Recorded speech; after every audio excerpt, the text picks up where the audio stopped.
Hey guys, what's up? It's Teppo here. This week we're going to be doing a review of the GoPro 7 Hero Black.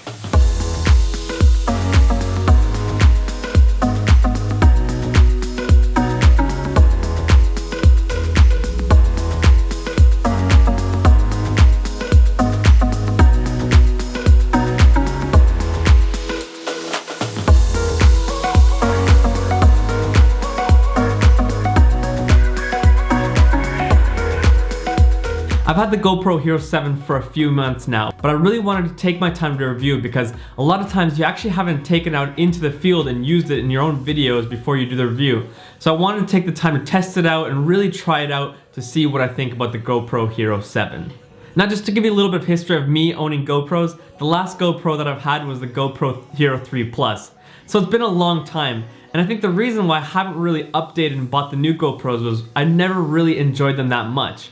The only reason I would really use the GoPros was when I was doing a travel film and I was wanting to do some underwater filming, for example, when we were in Hawaii filming the turtles. That's the only time I really used the footage. And even then, I was struggling to use the footage in the film because I just felt like it didn't compare and just meet up the expectations of the DSLR footage I was using. Also, a lot of times when you're filming with GoPros, it's really shaky and it's just not looking right. So I really struggled using GoPros. But this newest GoPro, the GoPro Hero 7, has been a game changer. When I had seen some of the test footage with the stabilizer, I knew right away that I was sold. So when I got the GoPro 7, I remember the first time I was using it, I was filming with it and I was like, wait, is the screen somehow glitching or frozen? Because it wasn't moving, and I just realized that no, the stabilizer was so good that even though my hand was moving a little bit, the footage was staying still.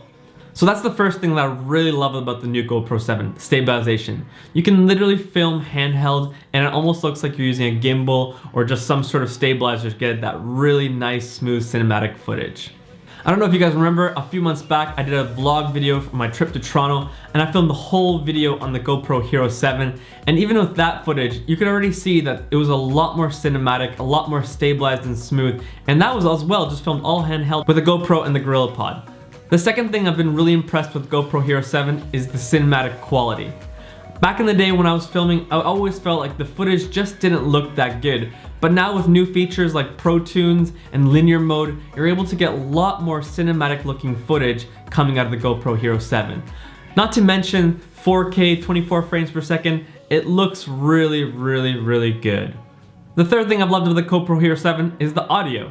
The audio was always something that was really tricky, but the audio is way better on the GoPro Hero 7. It's actually usable when it comes to vlogging. And if you're really picky about audio and you want that high quality audio, you can even now get different kind of video mics that you can add to the GoPro to get even higher quality audio. And the fourth thing I really loved about the GoPro Hero 7 is Timewarp. This is another word for hyperlapse. You can literally do hyperlapses straight in the camera. I did a few with my friend Yako when we were walking through the forest, and I was literally just walking handheld with the GoPro and we were able to time warp through the forest. And it might not be as high quality as doing hyperlapse with a DSLR and doing it with a tripod and really doing it perfectly, but I just find that for vlogging or doing YouTube videos, you maybe don't need always the highest quality, but you do want a variety of shots. You want to use time lapses or hyperlapses, and using the time warp feature in the GoPro 7, it allows you to do just that. Get a nice variety of shots right in the camera. So those are my thoughts about the GoPro Hero 7. Is it worth buying? I would definitely say yes. Will it replace your DSLRs? Probably not, but it's a nice added camera to get different perspectives that you can't get with a DSLR. Maybe, putting a GoPro in a chip bag or the bottom of your glass or in the water, whatever it is that you need. Or for example, if you want to do action sports, you can put the GoPro in places that you just don't want to put a DSLR. So I definitely think there's a place for the GoPro Hero. Will it replace your Sonys or your GH5s? Probably not, but still, it's a nice added camera to your arsenal. So a lot of you guys were asking, what settings am I using for my GoPro footage? Because a lot of you are saying that it looked really cinematic and great. So I thought I would give you 5 tips on how to get cinematic footage and really get the best out of your GoPro. So tip number 1 is film in linear mode. The regular mode in the GoPro is the wide mode, and that's gonna give you that wide fisheye look, which is great for action sports, but when you want to get cinematic footage, you really want to use linear mode. What linear mode is gonna do is it's gonna straighten your vertical and horizontal lines, and it's gonna give you a more narrow perspective, which is just gonna give you a nice cinematic look. So make sure you turn on linear mode. Tip number 2, use Pro Tunes flat settings. By turning on Pro Tunes, it's gonna make the footage look really flat and neutral, which is gonna help you color correct and color grade in post. You see, if you just have the standard settings on, it's gonna bake into the footage already a certain look, a very contrasty, a very sharp look.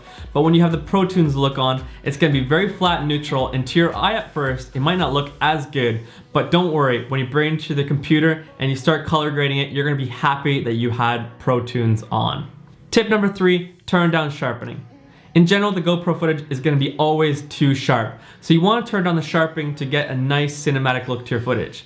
I know for some of you guys, this might seem counterintuitive to turn down sharpening because you wanna have sharp footage, but there's a difference between sharp footage and that digital sharp footage look that GoPro has. So trust me, turn down sharpening. You don't need it to be that sharp looking. Tip number 4, use exposure compensation. In general, GoPros are gonna film a little bit overexposed than underexposed. And the reason why is this: if you're moving around a lot, especially if there's a sun in the background, it's gonna have a hard time adjusting with the lighting. So a lot of times the footage can be all of a sudden way too overexposed. So by using exposure compensation, you can put it to -1, for example, and it's just gonna lean a little bit towards being more darker than bright, which will correct the problem of having overexposed footage. As well, I find when it comes to color grading with the GoPro, having underexposed footage is a lot easier to correct than overexposed footage. If the footage is overexposed, there's no more information there, and it's really hard to get a good grade out of it. So I think in general, it's better to lean towards being underexposed than overexposed with the GoPro. Of course, getting the perfect exposure is the best, but sometimes you just don't have a choice. Tip number 5, set maximum ISO. You really don't want the ISO to go high on a GoPro because, well, it just can't handle it. The footage is gonna look really noisy and not good. So make sure you set it to a maximum ISO, for example, 400. That way you know it's not gonna be noisy, but you can get enough extra light if you do need it.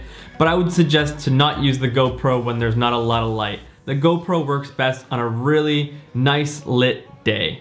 Alright guys, I hope that these tips have helped you get the best settings for your GoPro footage, and I can't wait to see all the cinematic footage you guys get out of your GoPro Hero 7. Also, if you guys didn't hear, on Monday I released my very own Lightroom preset pack, so if you haven't had a chance to check that out, make sure you click the link below. It's going for $30, 10 Lightroom presets, there's 7 color ones, 3 black and whites, and they're gonna allow you to get that nice, warm, moody, earthy tones that I have in my photos on my Instagram feed. So if you like the photos I have on my Instagram feed, make sure you check out the presets because they will help you get that base look. With some minor tweaks, you're gonna have an amazing look on your photos. And also, I wanna thank all of you guys for buying the Lightroom pack. It really helps support this channel, so I wanna thank you guys so much. Appreciate it. Also guys, if you like this video, make sure you smash that like button, comment below, be a part of the community, and also subscribe to the channel if you want to be up to date with the latest videos. I think soon we're going to be doing a review of the Canon EOS R, which I just recently got my hands on, so I'm excited about that. Guys, have a fantastic week and see you. Ai että tää on hyvä.